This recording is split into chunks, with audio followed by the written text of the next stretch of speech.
Is there anything more visually pleasing than a bowler with an incredibly smooth swing? These type of bowlers can make the game look effortless, and despite being smooth, they can often generate a great deal of power and revs. There have been a number of notable PBA bowlers over the years who have had incredibly smooth and effortless swings and releases, and in this video, I'm going to take a look at some of these bowlers. There are 5 bowlers that I've chosen for today's video. I took a lot of these from your suggestions, but of course feel free to comment below if you feel there are other bowlers that should have made this list. So with that little intro out of the way, let's jump into it and start with number 1, Daria Pająk. Daria, one of our higher rev power players, 5-step, again, drops that ball right into the swing. Look at this, power right there. Look at this, look at the knee bend. I mean, that is classic Kegel style. And aggressive, no pulling through. 3rd and 4th arrow. So she can get the right ball in her hand to where she can play her comfort zone, and she's very comfortable and ready to go. But she actually doesn't throw the ball to the right, which is what you see most of the power players doing, like Daria. Looks for the turkey. Push. Yes! Yes! Come on! Come on! Got it.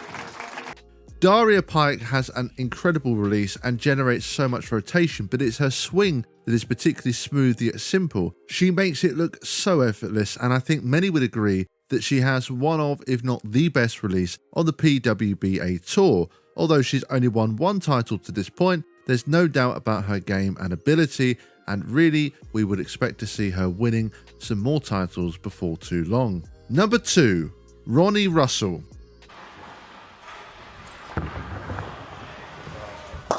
And a big break. The 4 and the 10 to last to fall. Russell remains perfect. How about twin? Ronnie Russell's got the front 8. Foundation frame. Wow. How about another one? Looked like he moved in and tried to go as direct as he was the previous 8 frames, and the ball still hooks up high. Trips the 4, 7, 10 out again. Flip that he can't convert. Sean Russell has a chance. 10, that one conventionally struck. Front 10, he's already advanced to the title match. Again! And down! It's down, baby! The 10-pin! Russell will have a shot at perfection.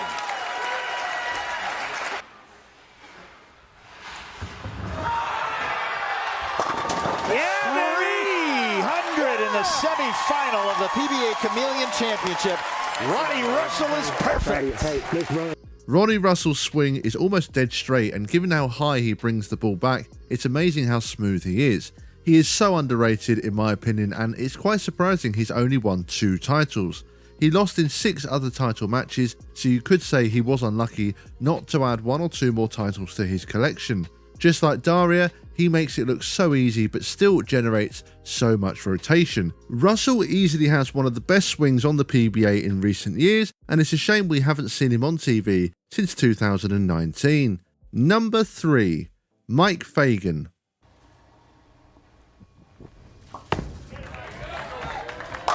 Great start for Fagan. Right. Back-to-back opening jacks for Fagan. You know, and if anybody can play the inside line and make it look good, Michael Fagan can. And again, a lot of it has to do with that loft, that rotation, that power.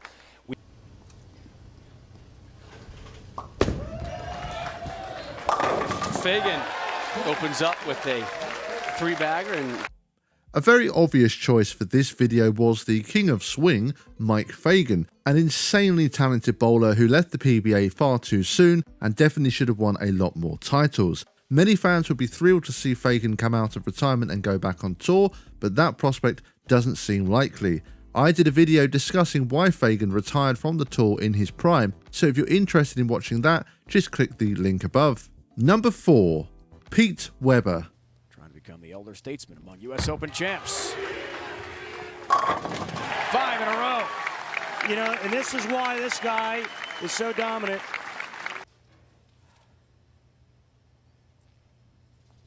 How about 6, Pete? You bet. Somebody caught him, but Pete still got it done. And it's all about the Benjamins. The front 7.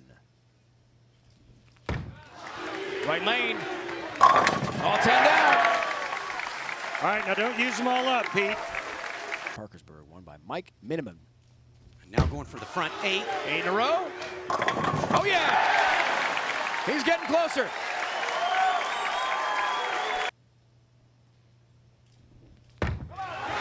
How about 9? Won't happen. The run ends with a 10-pin for Pete. One of my favourite bowlers to watch, and not just for his outburst on the lanes. His style is simply timeless, and he has one of the best physical games we've ever seen on tour. And I think that Webber just has one of those styles that translates to any era. I don't need to discuss his career in detail because 37 titles and 10 majors speaks for itself. Number 5, Kris Prather. And since he's worked on that and been able to slow his ball speed down, he's a factor. And back in the winner's circle. Chance to get it back within. Yeah. 9. I liked when I asked Kris what worked for him this week, and he said throwing it slow and wrenching on it.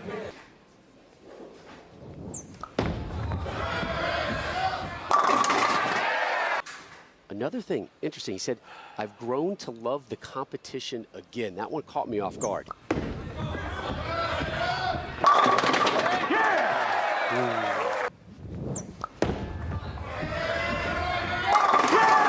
Halfway there. Good one there. Go! Yeah! On the good lane. If that's on the left lane, yes! That's a 2-4-8-10. Yes! He moves on. Kris.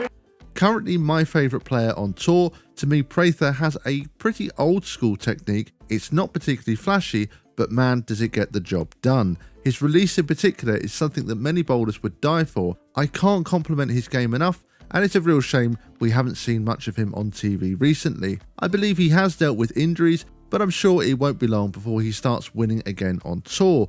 He currently has 5 titles, but for someone of Prather's ability, you can expect this to go up in time. And there we have it. That brings us to an end of today's video. As I mentioned earlier, I'm sure there are other bowlers that could have made this list, so please do let me know any of your suggestions in the comment section below, and I might well make a part 2 video. As always, thank you very much for watching, and if you've yet to subscribe to the channel, I would really appreciate it if you would click the subscribe button below. That's going to do it from me for today, and as always, thank you bowling fans, and see you all next time.